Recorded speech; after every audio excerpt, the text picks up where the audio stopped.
Olá, bom dia, boa tarde, boa noite, boa madrugada. Então, maravilha! Estamos aqui para fazer a leitura do capítulo 3 do livro. No começo eram os homens de Jean Botero e vai ser Viver na Mesopotâmia, o Código de Hammurabi. Inscreve-se no canal, curta, comenta e compartilha. Vamos lá. O famoso Código de Hammurabi foi publicado por esse grande rei da Babilônia, que viveu entre 1792 a 1750 a.C., 42 anos de idade, que transformaram seu país em um reino unificado, sólido e permanente. Em cerca de 3.500 linhas, e um texto artisticamente gravado sobre uma alta estela de pedra negra, 2,25 metros de altura e 1,90 metros de circunferência na base, e uma das joias da coleção de antiguidades orientais do Museu do Louvre, e 882 artigos e uma parte central são bem enquadrados por um prólogo e um epílogo em alto estilo lírico, por meio do qual o soberano se apresenta com seus textos de sua glória, entre os quais ressalta sua proclamação da parte jurídica.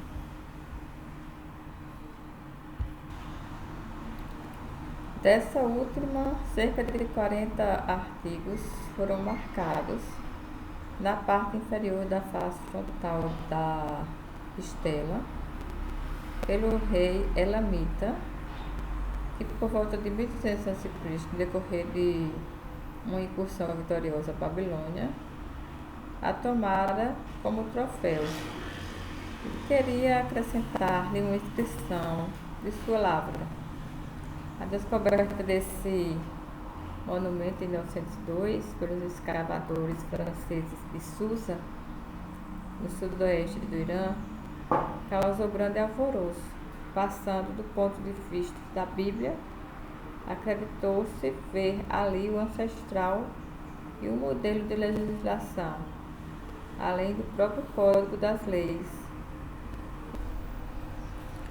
Não é possível encontrar ali o que nós entendemos por leis e códigos, termos que, por outro lado, não têm nenhum correspondente no vocábulo local, nem em acádio, nem em sumério, o que sugere, quanto menos, que essas noções de nosso universo não entravam na antiga visão autóctone das coisas. O código não é de fato um código. Seu conteúdo percorrido de uma extremidade a outra é feito para nos persuadir disso. Um código é um conjunto completo da legislação do país. E o que encontramos aqui, unicamente, nesta ordem, 5 artigos dedicados ao falso testemunho, 20 ao roubo, 16 aos feudos reais, seus funcionários, 25 aos trabalhos agrícolas, de uma dezena pelo menos, aos locais de habitação. Talvez outro grupo relativamente exíguo ocupasse a lacuna preparada na face frontal inferior do monumento pela raspagem do usurpador. Seguiam-se pelo menos 24 parágrafos tratando de comércio, 15 de depósitos e dívidas, 67 da mulher e da família, 20 de golpes e ferimentos, 61 das diversas profissões liberais, depois das serviços, e para terminar, dos escravos. Dessa lista, salta aos olhos a ausência de setores significativos da vida em comum e do direito. Sobre a organização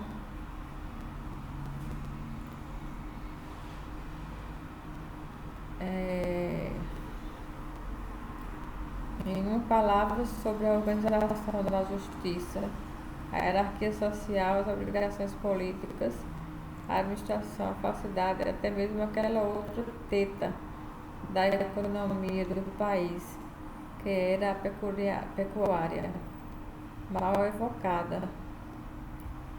E quando muito obliquamente,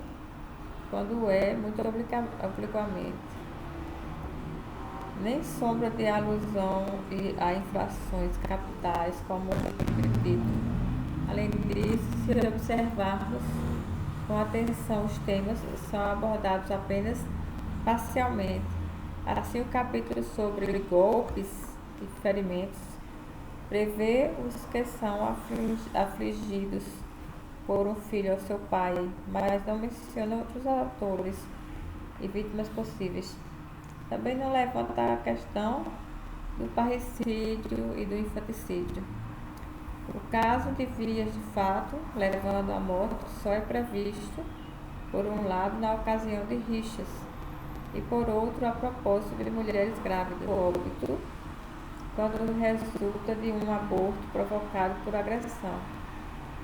Observam-se em toda parte carências semelhantes. É por isso que, instruídos e por essas reflexões, os asturiólogos preferem hoje colocar a palavra código entre aspas. Quanto ao código dos artigos, ao conteúdo dos artigos, não seria temerário decorá-lo com o nome de lei, geralmente desconhecido nos vocabulários da religião, ao passo que o rei Hammurabi, em pessoa, que sabia o que queria dizer, o apresenta de maneira bem diferente. No final de seu prólogo, a disposição jurídica anterior, mais curta, porém igualmente importante, a de suas vitórias. E estas aparecem como o equivalente na ordem do governo do país, do que aquelas representavam na ordem de sua política externa. Ambas constituem os palmarés, que é destacado para demonstrar o êxito, sabedoria do rei e seu sentido de governo justo e eficaz. E ainda todas as realizações de sua capacidade de gerir o país, ele explica. Essas são as sentenças equitativas que trago para fazer com que meu país assuma a firme disciplina e a boa conduta.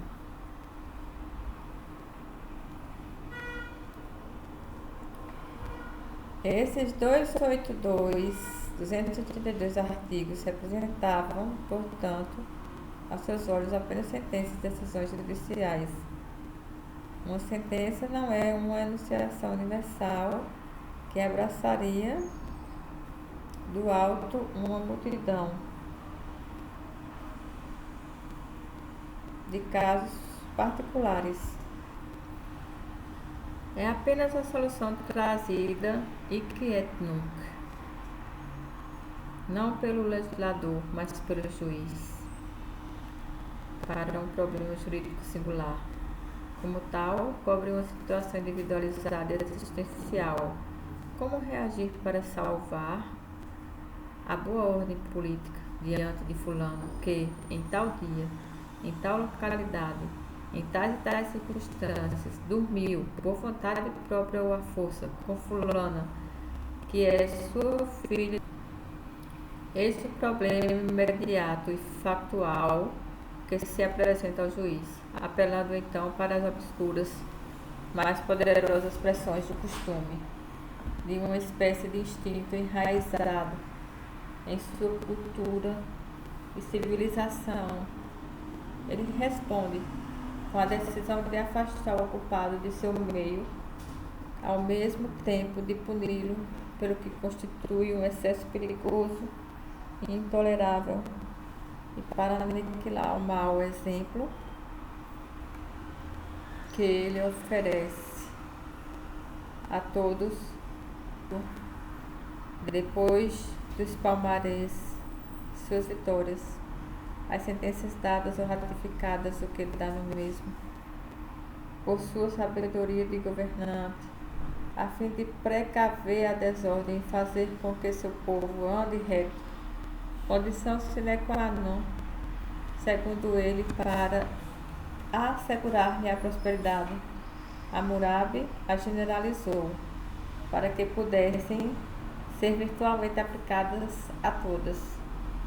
Nesse intuito, desligou-as de tudo o que fazia delas dramas imediatos da vida cotidiana, nomes próprios e outros detalhes materiais, afinal secundários, já que simplesmente associavam o episódio em questão ao local, ao tempo e ao modo, elementos acidentais que não tocavam no esquema intrínseco ao problema e à sua solução. Ele manteve, portanto, a cada caso, apenas o bastante para assegurar o alcance exemplar de sua decisão, único fator que lhe importava todos. Assim, ele reduziu um incidente do cotidiano a um caso especial, fazendo-o passar antes de convertê-los em uma forma por uma espécie de filtragem e de abstração elementar, cujo resultado formulado em seu código é o seguinte: se um homem dormiu com a sua filha, será banido da cidade. 154. E todos os outros artigos têm a mesma proveniência. Tanto os incidentes do cotidiano reduzidos ao estado de modelos de julgamento, não leis, mas protótipos. Para Hammurabi, por que Hammurabi coligiu em um único conjunto todos esses exemplos de sua justiça? Ele o diz claramente em seu prólogo e em seu epílogo, pensando ao mesmo tempo em sua reputação, em sua glória e no que aconteceria depois dele, em seus sucessores, e pretendia exortar e andar sobre seus passos, e não apenas a voar, como ele, de vitória em vitória, e também a administrar, como ele, seus súditos com sabedoria e inteligência e equidade, resolvendo exata e justamente todos os problemas que a vida em comum sempre apresenta, único meio de assegurar ao país o êxito e a abundância e a opulência que parece ter tradicionalmente constituído o grande ideal universal da vida e da felicidade dos antigos mesopotâmios, tanto no plano coletivo quanto no privado. Em seu florilégio de problemas jurídicos, resolvidos de maneira inteligente por suas justas sentenças, ele os reagrupou em capítulos diversos, como vimos, mas no interior de cada um deles apresentou-se o mais que pôde por meio de variações do mesmo problema, modificado por condições diversas que exigem soluções diferentes. Por exemplo, como havia então 3 estratos sociais hierarquizados, o do homem de condição, o do homem súdito, o do simples súdito e o do escravo, ele enumerou, quando lhe pareceu útil, o mesmo problema, apresentando de acordo com esses 3 dados, com a solução particular que suas sentenças haviam atribuído a cada uma das suas incidências. O método que curou um homem de condição deve receber 10 ciclos, 80 gramas de prata. 5 caso se trate de um homem simples súdito, e 2 se for um escravo. Esse método também tinha um objetivo preciso na mente de Hammurabi, pois ao ignorar leis e princípios universais, dependentes de um grau de abstração e de visão ainda inacessível ao seu espírito, e que seria atingido mais tarde pelos gregos, os antigos mesopotâmios eram antes de tudo casuístas, e toda a sua aquisição de saber estava fundada na casuística. Repetia os casos particulares, variando os dados e atribuindo a cada um a solução apropriada. Bastava para inculcar aos usuários não apenas a visão clara, mas o sentido dos modos de solução e os reflexos necessários à mente, próprios uma vez adquiridos, para se transferirem para outros problemas com as modificações necessárias em virtude do funcionamento analógico da mente. Todos conhecemos uma experiência desse tipo. Incapazes na infância de termos acesso aos princípios da aritmética e às leis da gramática, os tabuados e os paradigmas aprendidos de cor nos ajudaram a sair de apuros durante toda a vida. Tendência ao Hammurabi queria, com seu código, e ele o repete alto e bom som, ensinar os reis, os juízes vindouros a julgar e a decidir como ele para assegurar ao futuro no país a mesma boa conduta e seus resultados benéficos. Seu código não é, portanto, um conjunto completo de leis em vigor na Mesopotâmia antiga, nem mesmo no tempo de seu autor. É um florilégio de jurisprudência, e o que é caído dos outros códigos, únicas fontes formais conhecidas do direito nesse país, que permaneceu obstinadamente fiel a despeito do uso tão generoso que não deixou de fazer de sua escrita ao direito consuetudinário e não escrito. No Código de Hammurabi, para nos atermos a essa obra-prima exemplar, se um certo número de artigos tem por objetivo apenas resolver dificuldades mais ou menos frequentes da vida em comum, tal como aqueles que regulamentam a única forma do divórcio, então admitida, o repúdio por parte do marido leva a uma condenação à pena. Às vezes infamantes, como o banimento acima citado do pai incestuoso, bem mais frequentemente corporais, ou algumas dessas penas não põem em perigo a vida do réu, o que permite supor um grau menor de criminalidade. Deve-se chicotear, raspando-lhe a cabeça pela metade, para expor a derrisão pública.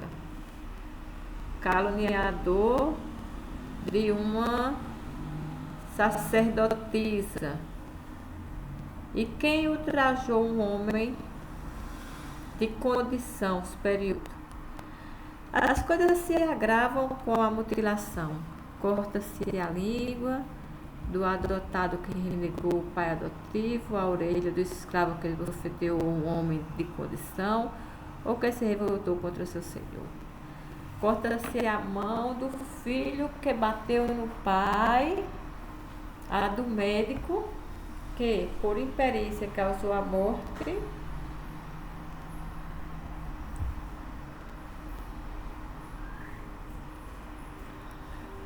do homem de condição de que tratava, e se ele apenas vazou-lhe um olho, vaza-se o seu também, assim como o do barbeiro, que, ao raspar o tufo, favoreceu sua fuga. Corta-se um seio da ama que deixou que seu bebê morresse, além da tendência ao talião, segundo a variabilidade didática dos casos explicada acima. Pode-se ressaltar aqui uma modulação da pena em função do estado social da vítima, Se tratava de um homem de condição, desencadeava-se a maior severidade, a pena corporal. Se era um simples súdito ou um escravo, cedia-se a uma compensação pecuniária graduada. Em grande número de casos, o que nos permite estimar considerado grave o bastante para que seu autor devesse ser privado da vida. Normalmente, essa pena de morte é marcada por um verbo atípico que significa essencialmente matar, sem que se precise a modalidade de morte. Nós diríamos executar, sem mais. Assim, são castigados os autores de falsos testemunhos em um caso capital, quando se trata de bens públicos ou sagrados, de crianças e de escravos. Até mesmo em matéria menos reservada, como por exemplo, na forma brutal e violenta do roubo chamado saque, o crime também era passível de morte. Da mesma maneira que os problemas na construção de um edifício, implicando seu desabamento e a morte de seu proprietário ocupante. E se a vítima era o filho deste, executava-se o filho do pedreiro responsável. Mesma pena era aplicada para quem perturbasse gravemente uma da comprou, para quem houvesse violado uma noiva virgem, ou por seus maus tratos houvesse provocado a morte de uma pessoa de condição retirada em sua casa, conforme os costumes da época, como garantia de uma dívida. Daquele que, com esses golpes, voltasse desencadeado a um aborto, levando à morte, matava-se a filha. Deviam ser considerados ainda mais odiosos os crimes cujos autores estavam destinados a uma morte acompanhada de circunstâncias que a tornavam mais humilhante, aflitiva. O rito devia ser, após a execução, exposto no teatro de sua empreitada. Empalava-se a mulher que havia levado o amante a matar o marido. Afogava-se a taberneira que fraudava sua clientela. Os adúlteros pegos em flagrante delito, a esposa que depois de ter se recusado ao marido se revelava, após investigação leviana e pouco séria. Aquele que, com o esposo distante em viagem de negócios, aquela que com o esposo distante em viagem de negócios tomou outro homem, assim como o sogro que dormira com a nora. Destinava-se ao fogo quem quer que se houvesse aproveitado do incêndio de um imóvel para pilhá-lo.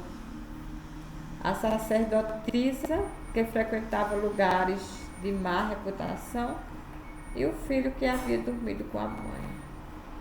Talvez, para terminar, não fosse útil elevar um pouco o debate com uma observação inesperada, que vai contradizer essa máxima dos códigos, que é constituída pela escala da gravidade do crime e de sua punição. Sabe-se que em sua duplo poder sobreposto de governo e consequentemente de justiça, o de ordem, digamos, civil, representada pelo rei e por sua corte de funcionários, e de juízes. Toda a justiça que foi tratada aqui é dessa alçada. E a ordem dos deuses, em que uma espécie de pirâmide tenha o mais poderoso de todos em seu nome, em seu cume, soberano dos deuses e do mundo, que lidera toda a escala da divindade subterrâneas.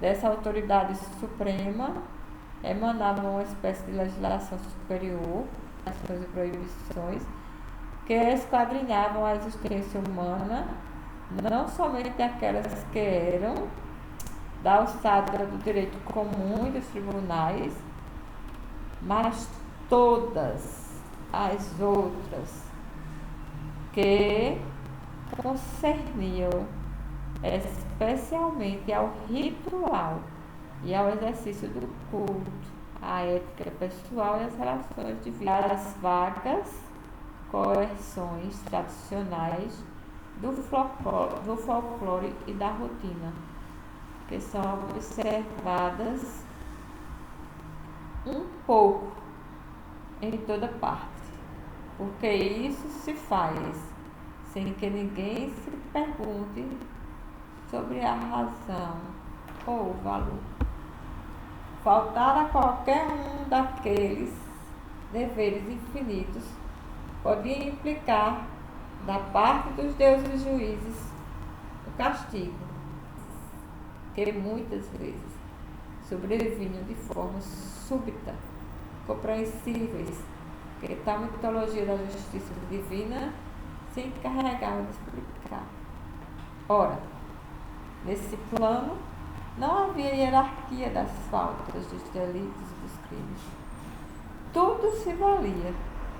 E temos textos religiosos que põem explicitamente em pé de igualdade em relação aos deuses e à sua justiça vindicativa.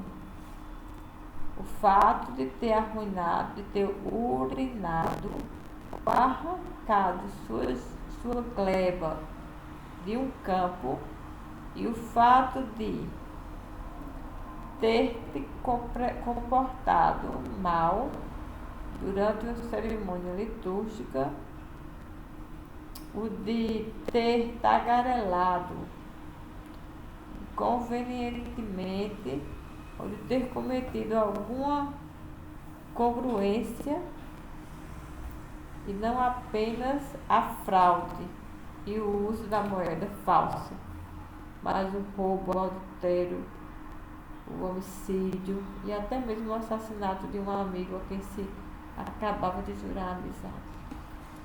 Fato é que todas essas infrações, estimadas em relação aos deuses, constituíam igualmente um pecado, uma revolta contra eles, um desprezo de sua vontade.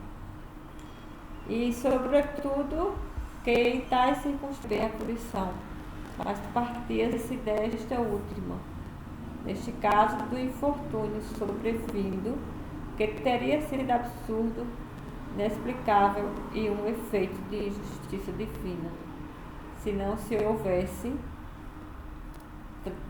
deduzido, postulado sua causa, saber a vontade compensatória dos deuses justos e juízos. Se estou de repente mergulhado ao infortúnio, seja ele grande ou pequeno, só pode ser uma vez que os deuses sempre estão na origem de tudo e são de que ter cometido em relação a outro e ter visto a explicação de que esse outro ele é sempre uma autoridade, explicação mitológica na contramão, raciocínio, que comandava as sentenças da justiça humana, que partia do delito ou do crime cometido e devidamente sob uma pena modulada inevitável. Aos olhos dos juízes, daqui de baixo, os crimes e seus castigos constituíam